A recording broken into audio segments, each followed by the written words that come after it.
नमस्कार दोस्तों, एवरीथिंग अभिषेक YouTube channel पे मैं अभिषेक आप सभी का स्वागत करता हूं। इस वीडियो में हम जानने वाले हैं एनसीईआरटी के सारांश के बारे में, जो संबंधित है आपका विज्ञान से, जो क्लास 6 का होता है।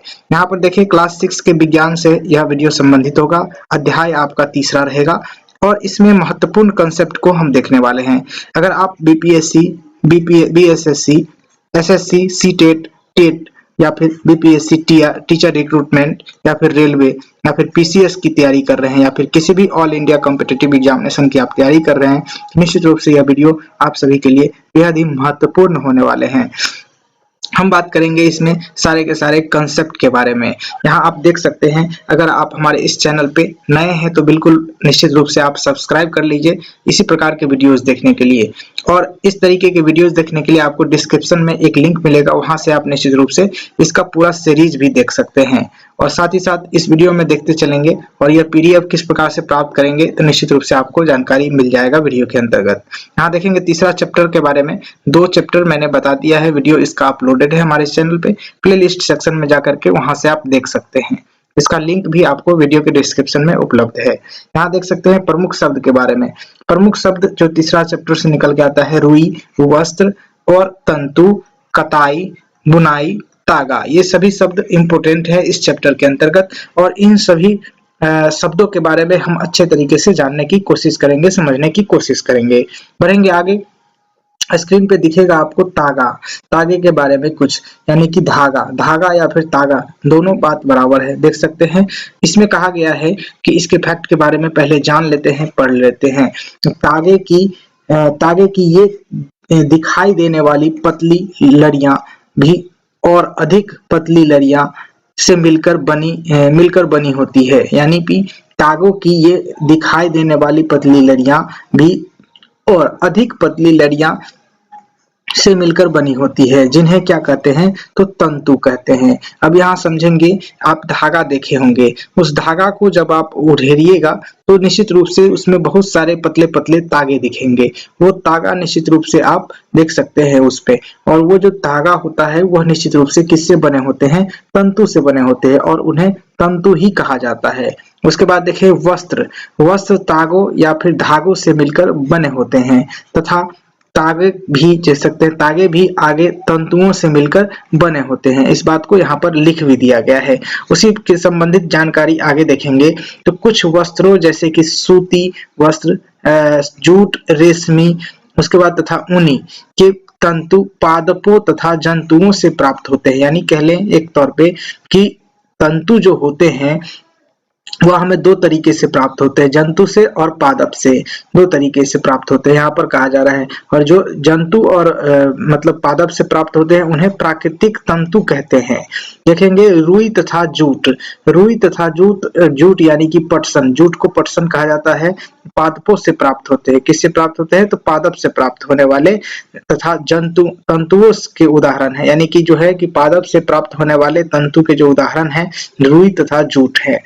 उसके बाद देखेंगे तो जंतु से प्राप्त होने वाले तंतु के बारे में जाने तो यहाँ पर ऊन को कह सकते हैं। ऊन भेड़ अथवा बकरी की कार्तिक ऊन से प्राप्त होते हैं, ध्यान रखेंगे इस बात को।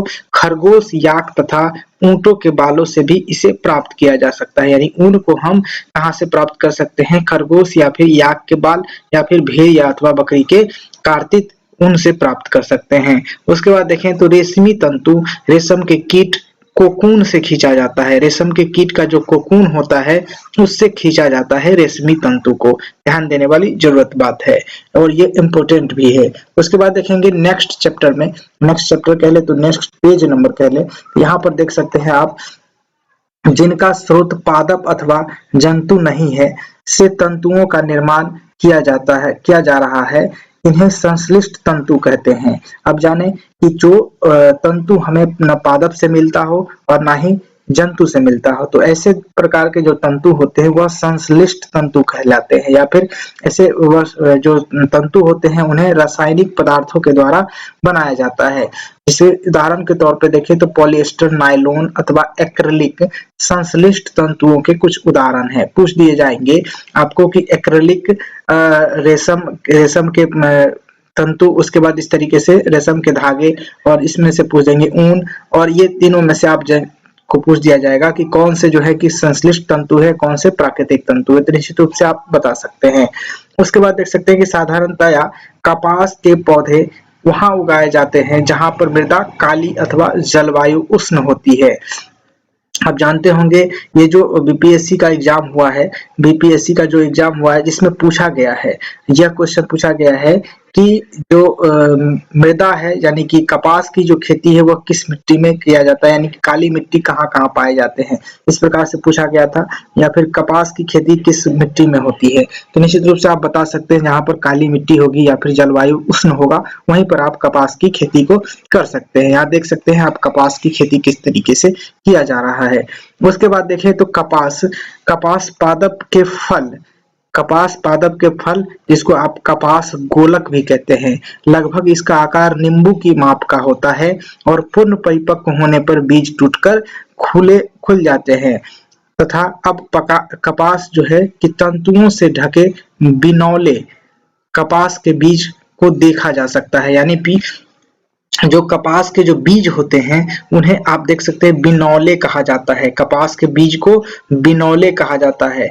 ये बात ध्यान देने की जरूरत है कि कपास का जो बीज होता है उसे बिनौले कहा जाता है। उसके बाद देखें तो साधारणतया इन कपास बौलों से कपास को हस्तचयन द्वारा प्राप्त किया जाता है। पूछा जा सकता है कि कपास के पौधे से कपास किस प्रक्रिया द्वारा चयन किया जाता है, किस प्रक्रिया द्वारा इकट्ठा किया जाता है, तो ये हस्तचयन प्रक्रिया द्वारा इसे चुना जाता है।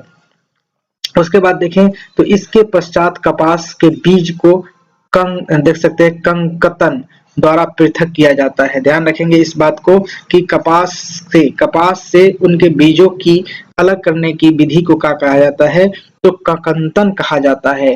और देखें तो इस प्रक्रिया को कपास का ओटना कहा जाता है। देख सकते हैं जब कपास के बीज को कपास से अलग करने की जो प्रक्रिया होती है उसे क्या कहा जाता है, तो उन्हें ओटना कहा जाता है, कपास ओटना कहा जाता है।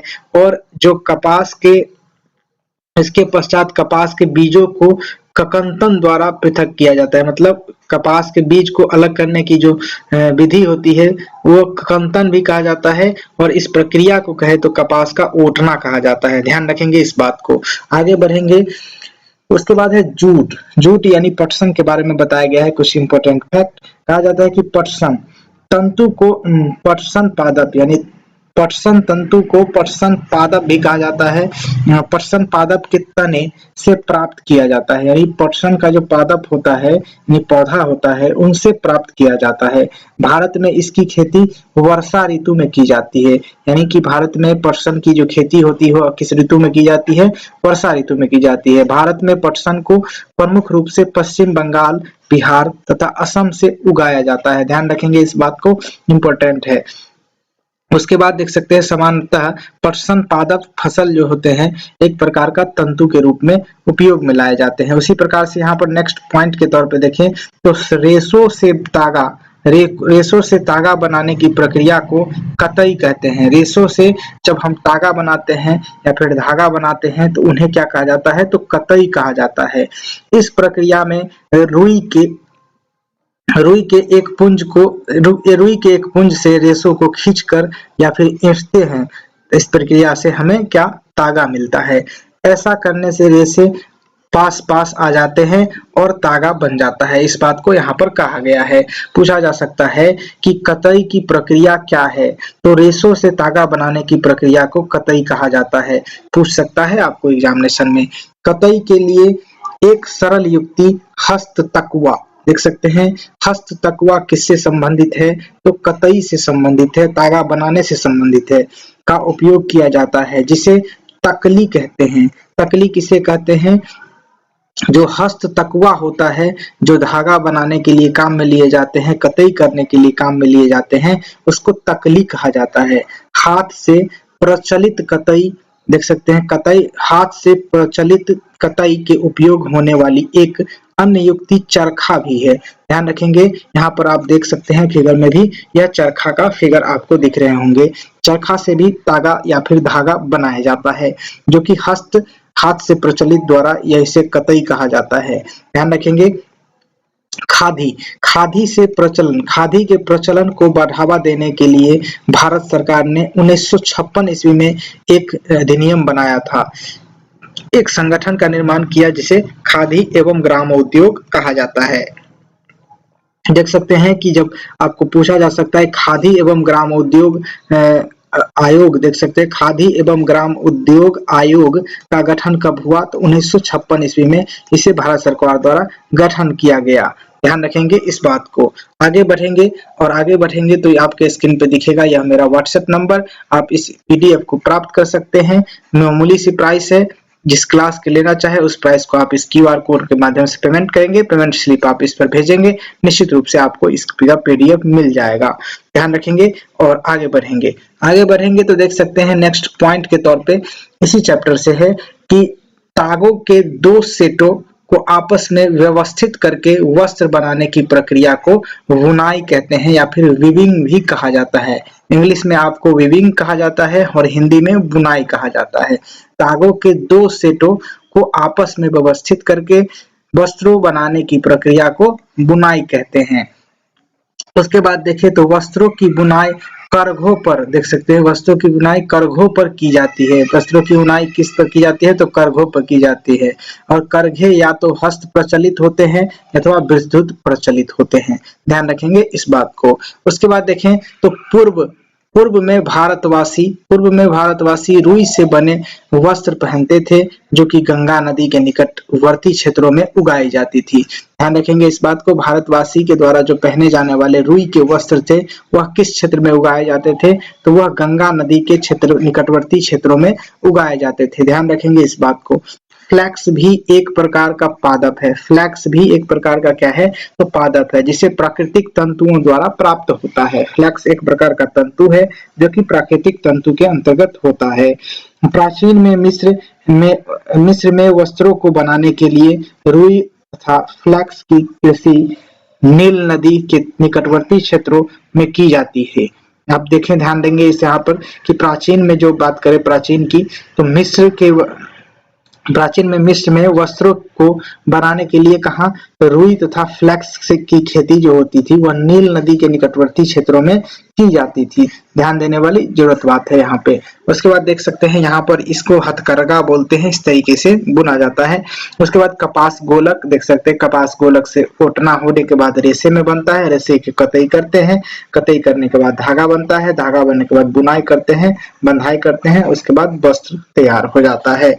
इसी संदर्भ में आगे बढ़ेंगे तो सारांश के रूप में आप देखेंगे इसी चैप्टर का, और यहाँ पर देखने को मिलेगा पहला फैक्ट जो कि वस्त्र सामग्री अथवा वस्त्रों की विविधता होती है, जैसे कि सूती, रेशमी, ऊनी और पॉलिएस्टर। उसके बाद दूसरा पॉइंट देखें तो वस्त्र तागों से बनते हैं जिन्हें तंतुओं से बनाया जाता है। दूसरा पॉइंट देखें तो तंतु या तो प्राकृतिक होते हैं अथवा संश्लिष्ट होते हैं। रेशम, ऊन और जूट कुछ प्राकृतिक तंतु हैं, जबकि नायलॉन और पॉलिएस्टर कुछ संश्लेषित तंतु के उदाहरण के रूप में जाने जाते हैं। उसके बाद रुई और जूट जो होते हैं, रूट जैसे कि तंतु पादप से प्राप्त किए जाते हैं। उसके बाद देख सकते हैं तंतुओं से तागा बनाने की प्रक्रिया को कतई कहते हैं, और तागों की बुनाई दो प्रकार से की जाती है जिसमें वस्त्र बनता है। निश्चित रूप से आप जानेंगे इस वीडियो के माध्यम से कि तागों की बुनाई दो प्रकार से की जाती है जिसमें वस्त्र बनता है। फिलहाल इस वीडियो में बस इतना ही। Thank you for in this video. Next video में आपको बताऊंगा चौथा चैप्टर, जिसमें आपको बहुत सारे जो है कि धातु या फिर धातु के बारे में जानने को मिलेगा। Thank you for watching this video. जय हिंद, वंदे मातरम।